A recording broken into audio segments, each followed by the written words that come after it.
కోసం ఏడుస్తున్నారు బాబు? మా అమ్మ చనిపోయింది బాబు, అలా చూడు. ఇక్కడే ఎందరి శరీరాలు కాలి మట్టిలో కలిసిపోయి చావుకు ఎవరి మీద పక్షపాతం లేదు. ఎందరో తల్లులు, చెల్లెళ్ళు, అన్నలు అందరూ ఈ మట్టిలో కలిసిపోయారు. ఇవాళ వాళ్ళు, రేపు నువ్వు, నేను, అంత ఈ మాత్రానికే కంటతడి పెట్టుకుంటా.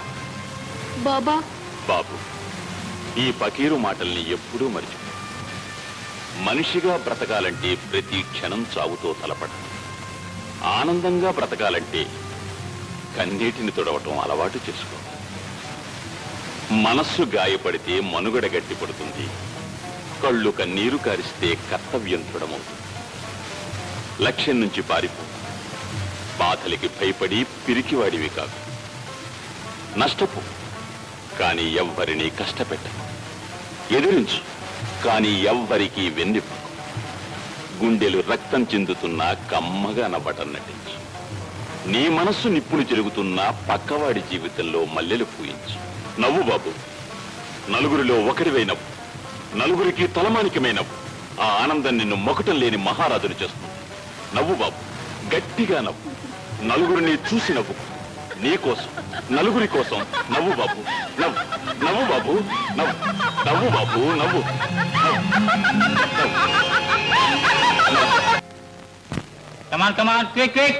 చూసారా సార్, ఈ సరుకంతా దొంగ రవాణా సరుకు సార్. ఈ విజయదంతా లాలూచి వ్యాపారం సార్. అవును సార్. సార్ మా అయ్యగారు వచ్చే టైం అయింది, కాస్త ఆగండి. వీల్లేదు, ఇతన్ని వ్యాన్ ఎక్కించండి ప్లీజ్. సార్ అరుగో మా అయ్యగారు వచ్చేసారు.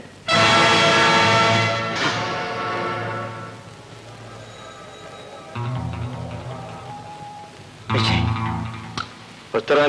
మనకేంటి భయం? దొంగ సరుకు ఎదురుకుండా ఉంది, పోలీసు కూడా ఉన్నారు. కాసేపు ఆ చెయ్యి తీయి బాబు, తీయి బాబు. సార్ వీళ్ళంతా మన షాప్ని సోదా చేస్తున్నారు సార్. ఏం ఇన్స్పెక్టర్ సార్, సరుకు నాణ్యం చూస్తున్నారా? దానికి ఇంత హంగామా కావాలా? ఇది దొంగ రవాణా చేసిన సరుకు, స్మగుల్. అవును, నిజానికి నా మార్కెట్లో ఉన్నదంతా దొంగ రవాణా సరుకే. కానీ ఇన్స్పెక్టర్ సార్, ఆ రవాణా చేసింది నేను కాదు. ఇదిగో ఇలాంటి పెద్ద మనుషులు పోలీసుల చేత నేను పట్టించాను. పరువుగా అమ్ముకోవడానికి లైసెన్స్ కూడా తీసుకున్నాను. అబద్ధం. సూరి, నా డ్రాయర్ సొరుగులో అడుగున రసీదులుంటాయి, పట్రా. అబద్ధం నీలాంటోళ్ళ బతుకుల దిగురు, నా మాటలది కాదు. సార్ ఇన్స్పెక్టర్, జాగ్రత్తగా చూడండి. ఇవి కస్టమర్స్ రసీదులు, వేలంలో కొన్నట్టు కాగితాలు. ఓకే. అవును, 10-15 సంవత్సరాల నాటి పాత రసీదులు కూడా ఎందుకు ఉంచారు? ఆ అవసరం ఉంది ఇన్స్పెక్టర్ సార్. ఆ రసీదులు పాతపడ్డా కానీ దాని వెనుకనున్న కథ ఇంకా పాతపడలేదు. అవి 15 ఏళ్ల నా చరిత్ర. 15 ఏళ్ల క్రితం ప్రారంభమైన ఒక అమాయకమైన కుర్రాడి చరిత్ర. ఈ పెద్ద మనిషి ప్రారంభించిన ఓ కొత్త కథకి అవి గుర్తు సార్. ఏం గురు, 15 ఏళ్ల క్రితం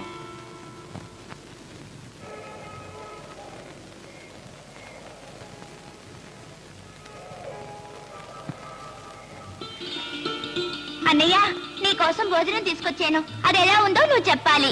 నువ్వు వండితే ఇంకెలా ఉంటుందమ్మా? తీయగా అమృతంలాగా ఉంటుంది. అన్నయ్య, నేను రిబ్బన్ కొనుక్కునేదా? వీలేదు, కొంటే 4 కొనుక్కోవాలి. గోల్డ్ ప్యాక్ ఒకటి. ఎవరు దొంగతనం చేస్తున్నావా? లేదండి, మా అన్నయ్య కొని పెడతానన్నాడు. ఎవడే నీ అన్నయ్య? ఈ గొట్టంగాడా? పెద్ద మనిషి, చిన్నపిల్లని తిట్టడానికి సిగ్గులేదు? నోరు మీద తిట్టడమే కాదు, 4 తగలేస్తాను. అరగడానికి నువ్వు దాని అన్నను బే. ఏం కూసావరా దొంగ రాస్కా? మాటలు తిన్నగా రాని. నేను దొంగని కాదు, కావాలంటే డబ్బు కడతా. డబ్బు కడతా? నీ డబ్బుని నిన్ను ఏర్పారేస్తాను బే. ఏమనుకున్నావు? నా మీద చేయి చేసుకున్నావో నిన్ను. అన్నయ్య,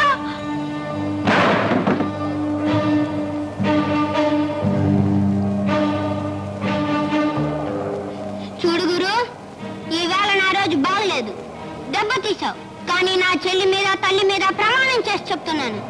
ఇంతకు 10 రెట్లు నీ మీద దెబ్బతీస్తాను. నీ గుండెల్లో నిద్రపోతా. ఈ విజయ్ పేరు నీకు పేరుగలయ్యేటట్టు చేస్తాను. చూసుకో. అన్న మాట మీద నిలబడ్డాను ఇన్స్పెక్టర్ సార్. ఆ రోజు నుంచి వీళ్ళ బతుకులు బజారున పెట్టి ఉతికాను. ఈ పిరికి పందల్ని వేటాడి గాలి కింద తొక్కు పెట్టి సరుకు పోలీసులకు అప్పగించి నా వ్యాపారానికి లైసెన్స్ తెచ్చుకున్నాను. ఇలాంటి కుక్కల బతుకుల్ని ఏ క్షణాన పడితే ఆ క్షణాన విజయ్ విజయ్ భయపడకండి ఇన్స్పెక్టర్. చట్టాన్ని ఎదిరించి ఏ పని చేయను. కావాలనుకుంటే వీడిని ఇక్కడ కాదు, మహారాజులాగా వీడింట్లోకి వెళ్లి పోలీసులకు దొరకకుండా రేవు పెడతాను. ఇన్స్పెక్టర్ సార్, అసలు దొంగ రవాణా సరుకు పట్టుకోవాలంటే గంట స్తంభం వెనక కచేరీ సావిడికి 4వ ఇల్లు అంటే plot number 106 west market road. పట్టుకోండి. మిస్టర్ విజయ్, నిజంగా నువ్వు చెప్పినట్టు అక్కడ సరుకు దొరికితే ప్రభుత్వం నీకు 10%. వద్దు సార్, ఈ కుక్కలు ఖర్చుకొచ్చిన ఎంగిలి కూడా నాకొద్దు. విజయ్ వీరుళ్లాగా బతుకుతాడు, సింహంలా వేటాడి మహారాజులాగా అనుభవిస్తాడు.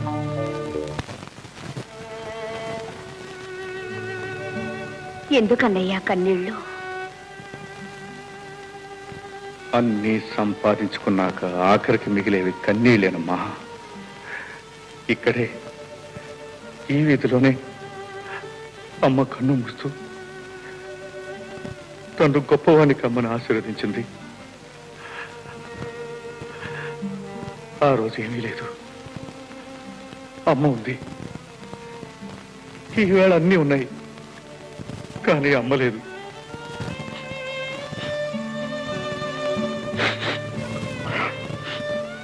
సర్లే పద.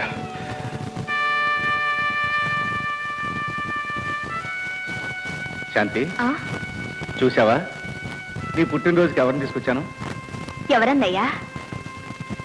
నీ అన్నయ్యకు నవ్వడం నేర్పిన పెద్ద దిక్కమ్మా. బాబా బాబా, శాంతిని చూసావా? నా చెల్లాయి. అల్లా శేఖర్, బాబా ఇతడు శాంతికి కాబోయే భర్త. త్వరలో నా శాంతి నాకు దూరం అవుతుంది. నా జీవితంలో శాంతి కూడా దూరం అయిపోతుంది బాబా. కానీ కర్తవ్యాన్ని జరిపిన మనశ్శాంతి నీకు దక్కుతుంది బాబు. అల్లా మేలు చేస్తాడు. వెళ్ళిరా.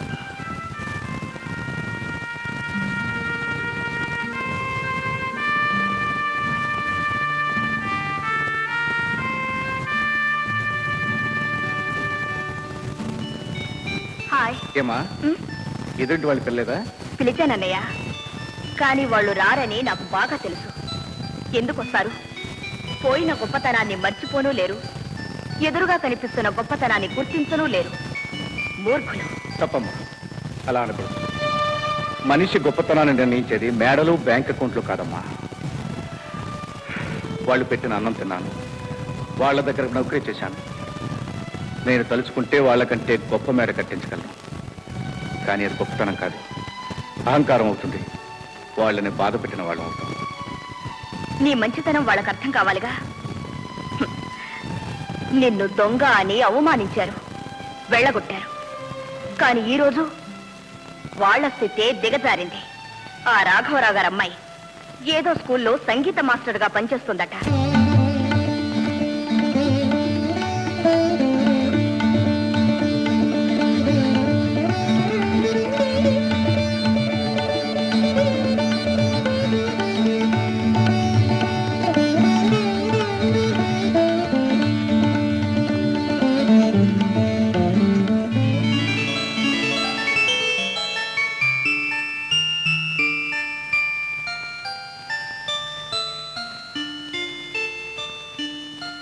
అమ్మాయి గారు, నువ్వా ఇక్కడికి వచ్చావా? నా మానాన్న నన్ను బ్రతకనివ్వమని నీకెన్నిసార్లు చెప్పాలి? అమ్మాయి గారు, మీరు కోరుకుంటే మీ బతుకు 3 పువ్వులు. నా బ్రతుకు ఎలా గడపాలో నాకు తెలుసు. కష్టపడి ఉద్యోగం సంపాదించుకున్నాను. మాకు ఇంకా మిగిలింది పరువు, ప్రతిష్ట. అవైనా మాకు మిగిలిని. అమ్మాయి గారు, మీరు నన్ను సరిగ్గా అర్థం చేసుకోవట్లేదు. చేసుకోవాల్సిన అవసరం లేదు. ఎప్పుడో చిన్నతనంలో నేను నీకు ఉపకారం చేశాననుకుంటే నాకు ఈ ఒక్క ఉపకారం చేయి. చెప్పండి అమ్మాయి గారు, మీకోసం ఏం చేయమని ఆనందంగా చేస్తాను. నా దారికి అడ్డు రాకు. అసలే నాన్నగారు పక్షవాదంతో శరీరం చెడి మూలపడ్డారు. నువ్వు కూడా నన్ను ఇలా వెంటాడుతున్నావని తెలిస్తే ఆయన గుండె పలుతుంది. నీకు దండం పెడతాను, నా వెంట పడకు ప్లీజ్.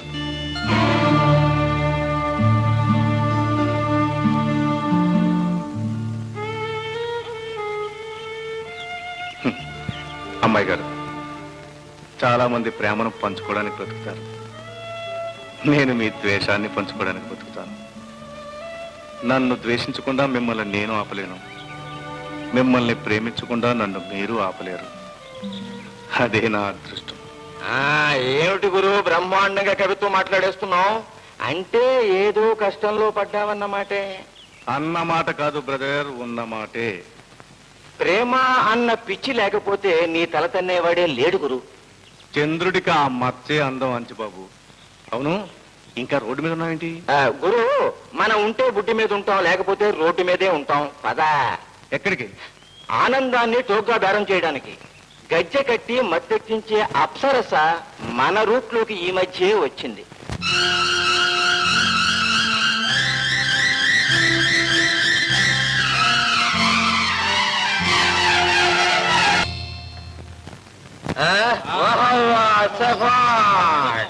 అద్భుతం, అమోఘం, అమోఘం. అంజుబాబు, అంటే నన్నే ఏం నిషాబాయ్?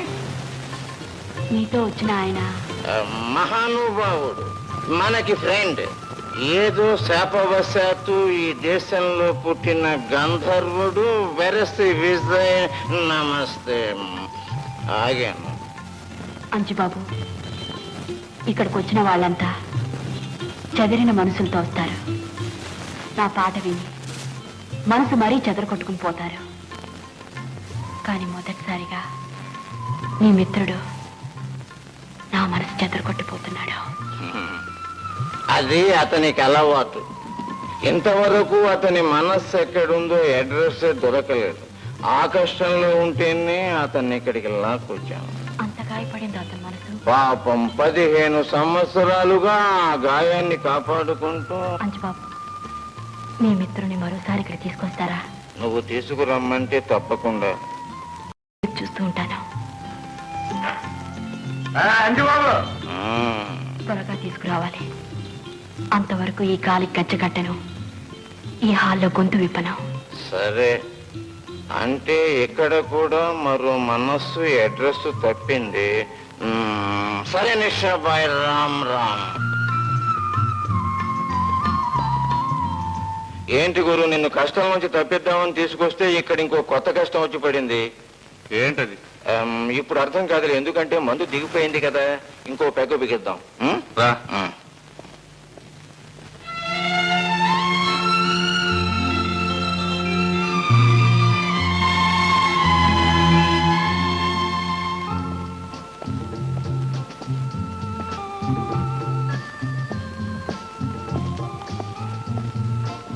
Good morning sir. Good evening. వీరు మన ఫ్రెండ్, పేరు విజయ్. విజయ్ గారిని గురించి వినడమే గాని చూడటం ఇదే మొదటిసారి. Please be seated.